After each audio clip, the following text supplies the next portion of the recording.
ஆந்திரத்தின் தலைநகரமாக மட்டுமல்லாமல் நாட்டின் பொருளாதார மையங்களில் ஒன்றாகவும் அமராவதியை உருவாக்கும் பணியில் ஈடுபட்டிருக்கிறார் முதல்வர் சந்திரபாபு நாயுடு. இதுகுறித்த பெருஞ்செய்தியை பார்ப்போம்.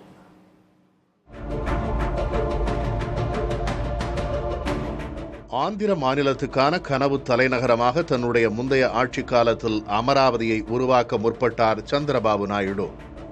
இடையில் ஜெகன்மோகன் ரெட்டியின் ஆட்சி காலத்தில் முடங்கியது இத்திட்டம்.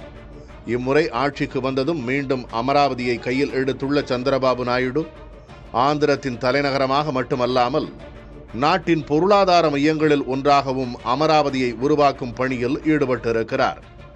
அமராவதியை மையமாக கொண்டு அமராவதி பொருளாதார மண்டலம் என்ற பிராந்திய வளர்ச்சி திட்டம் உருவாக்கப்பட்டுள்ளது. இத்திட்டம் மேற்கு கோதாவரி, ஏலூர், கிருஷ்ணா, என்டிஆர், குண்டூர், பாபட்லா, பல்நாடு, மார்க்காபுரம் மற்றும் பிரகாசம் ஆகிய 9 மாவட்டங்களை உள்ளடக்கியது.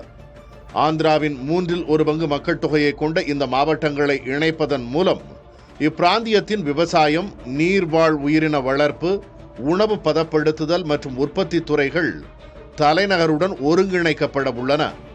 இதன் மூலம் 40,000 கோடி ரூபாயில் தென்னகத்தின் மிகப்பெரிய பொருளாதார மையமாக அமராவதியை மாற்றவும் உலக முதலீடுகளை இதன் வழி ஈர்க்கவும் நாயுடுவின் அரசு திட்டமிட்டுள்ளது.